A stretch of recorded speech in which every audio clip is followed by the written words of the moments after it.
Sponsored by The Glass Jug. Located just off State Road 55 in Durham, The Glass Jug is the only place in the Triangle where you can browse a selection of hundreds of different craft beers, sit and enjoy one of 16 different beers on tap, and then take home a counter-pressure-filled growler of your favorite draft beer. Their growler filling technology ensures beer freshness and carbonation for much longer than growlers filled from the tap. Join The Glass Jug for free tasting events every Thursday at 5 p.m. We'll see you at The Glass Jug.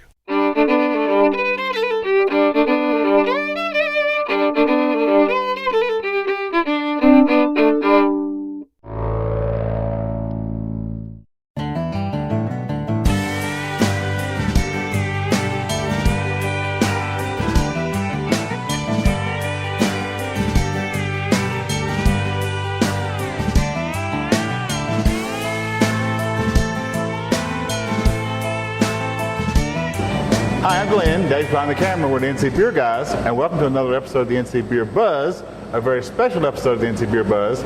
We found our way down to the Outer Banks, and we're with one of our heroes in the NC Beer movement in North Carolina. We're at the Weeping Radish Farm Brewery in Grandy with Mr. Uli Bennewitz. Thank you so much for having us in. Pleasure to have you. It's such an honor to meet you. Thank you. For those of you who don't know, you need to know this man's story, and you won't get it all today. But one thing you need to take away from the interview today, we would not have a craft beer movement, or in fact, probably not have craft beer in North Carolina if it wasn't for the effort of this man some 30 years ago. 29 years ago. And he is the genesis of craft beer in North Carolina. And we're going to hear his story. And again, it's great to be here. Thank you. Much. Thank you very much. So you didn't come into North Carolina planning to do beer? No, I did not. I'm from Europe. I lived in Germany and England, actually born in Peru, and came to America in 1980 to farm. I'm a farm manager by training, and it's still my day job. This is clearly a hobby out of control. No this is a day job. This is not a day job. No, this is not a day job. This is a hobby. So, in 1985, my brother, who lives in Munich, called me one day and said, "I got a great idea, little brother. I'll sell you a brewery. And she'll spit out beer and money." Of course, the money part got my attention. Of course. And I bought the brewery, and needless to say, that was the last time I've ever talked to my brother, I can assure you. Because that's not what happened. And your idea was to bring it here to North Carolina? You were here, or how did you wind up here? Yeah, no, I was here. We lived in Manio, and I was my wife and I, and we just started. We bought a house, and I just thought the idea of having a little brew pub in Manio would be a great idea. And the models you knew as a kid. I mean, you came up a pub on every corner, every town. Sure. I mean, Europe's full of it. So certainly England has its pubs everywhere, and so does Bavaria. And so we thought, wow, this would be something that would be neat as a tourist attraction. And the money, of course. And the money wouldn't hurt a bit. So, and then you soon found out. Well, actually, as the brewery was being shipped to America, somebody suggested I'd better check with ABC. And I didn't know what ABC was. Okay. I thought it was some sort of learning center or school activity, and or reading thing. Right. And so I inquired, and sure enough, because you really honestly didn't know there was any alcohol control environment. No, because why would I? I was in farming. I had nothing to do with alcohol. So why would I know what ABC does in North Carolina? And your experience didn't lead you to think it needed to be controlled particularly. Well, no, I don't. I think this is the only country that has an alcohol law enforcement. I don't think there is another country in the world that has that. Right. So this is, obviously that goes back to the Puritan days. We hadn't come too far from that time. Exactly. So that was one of those leftovers. So, so I met with those guys, and they were very nice, and said, "This is an interesting idea, but I hate to tell you this, but it's illegal." And it was not illegal to brew. What was illegal was for a brewery to retail beer. So you couldn't sell your brew. And you couldn't sell it. So what's the point in brewing it if you can only wholesale it? If you have a little brewery and a little pub, if you only can wholesale the beer, you can't make any money. Right. So I thought that was the end of it. Until very soon thereafter, we had a very nice senator in North Carolina, Mark Bassnight. Mr. Bassnight. And he was friends with the Christmas shop. And he was local here to you. He was local in Manio. He's a local legend also. Actually, that was his first term in Raleigh. Okay, so he was new. He wasn't the man he grew into be, the figure he grew into be. No. It was his first term in Raleigh. And one of his first big projects then had to be. I mean, he took this on. He had so many projects going even then. Okay. It was amazing. It was a sideline, but he was a staunch supporter of any local business. And of course a supporter of his hometown and a supporter of creating a local attraction in a tourist town. Right. So he saw this very clearly for what it was. Good. He probably saw it much more than I did. He looked much But he further had to out. have somebody that wanted to do it to make it a reality for him to push. It was sure. I mean, he couldn't do it. So You were willing to do it, Yeah. and he was willing Yeah. to support Yeah. you and to do the other Yeah. side of the business. Yeah, and I'm quite honest, I really do think in hindsight that he had a broader view than I did. I just looked at this as a little project in Manio. He saw it for what it was, a much bigger movement. And the first laws were what?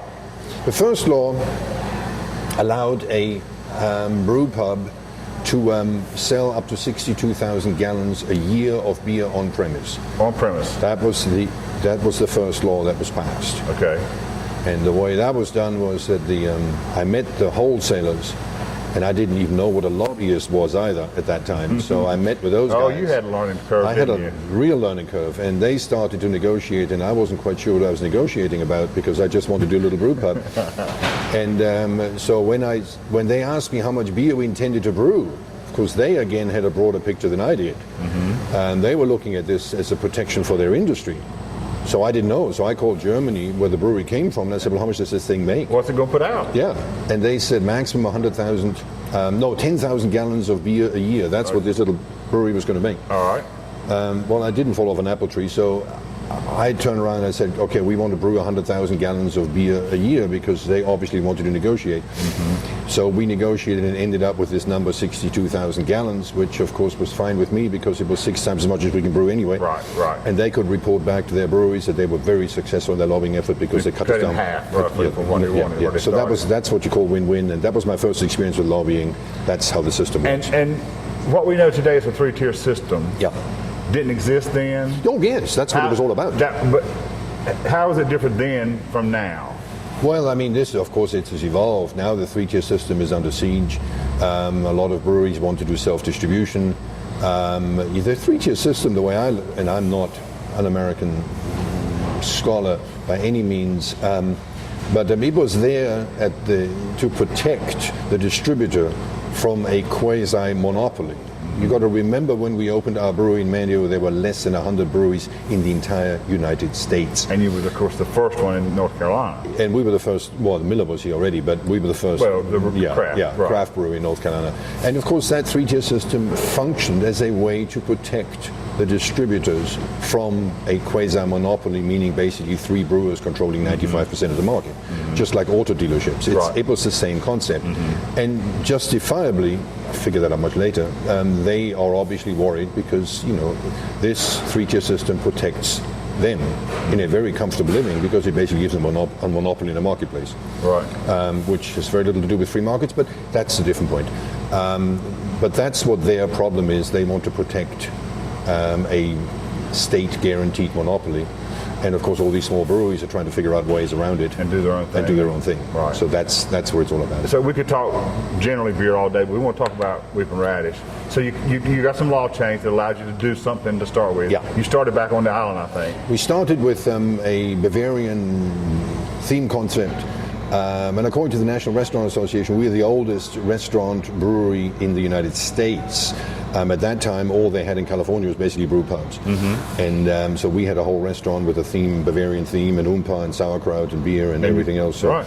And we opened July 4th, 1986, which was probably the worst day of the year you could open on the Outer Banks because we were so slammed we ran out of beer in 4 hours. So, Right, but there we go. How could you anticipate that? Who knew? Yeah. And soon realized it was going to be something bigger than you thought?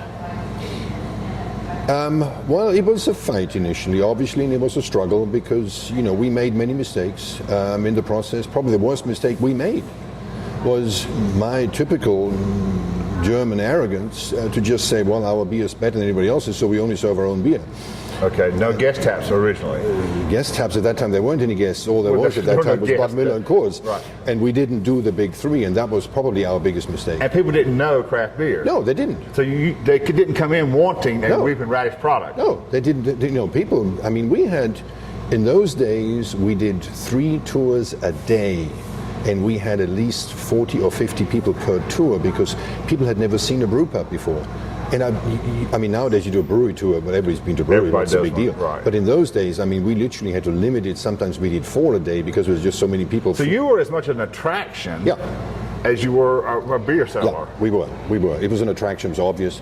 And we, it was obviously, we had Oompa and girls in Bavarian outfits and God knows what. So, it was kind of a bit like Busch Gardens rolled into Manio with a brewery in the middle of it. Right. So, in fact, it was very similar to Busch Gardens. They have a brewery too. So. That's right, they do. That's right. But as the years went by, that evolution changed, because that's not where we are today. That's right. It's changed. Obviously, brew pubs opened all over the place, or microbreweries opened everywhere. And initially, the curve was fairly slow. And distributors didn't know what to do with us. We didn't have a clue. Quite honest, we had a problem because we weren't a microbrewery doing nothing but distribution, which means you didn't have a sales force. Right. But we weren't just a brew pub either. And of course, we were in a very bad location, if you look at it that way, because 70% of our business happens in 90 days on the Outer Banks because we're a resort market. Well, as you know, a brewery wants to have a steady output 12 months. And we had about 4 months in the wintertime where we had 0 customers. I mean, nothing. So it was not an economic success. Just because we had a high fixed cost and low variable cost, but we couldn't spread the fixed cost over 12 months, but we could only spread it basically over 6 months, which made it much more economical to buy Bud Light because you could just buy that beer when you wanted it and then shut the doors on the Outer Banks when the winter came along. So that was so we didn't have the ideal location for what we were doing, and microbrewing, quite honest, we forget. Wasn't a takeoff from day one.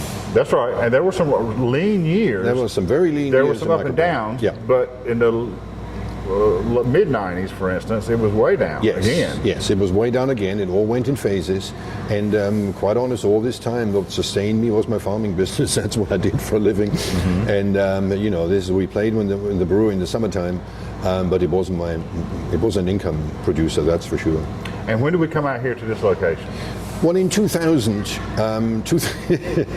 two things happened. First, we built this brewery. As I said, we made many mistakes in Manio.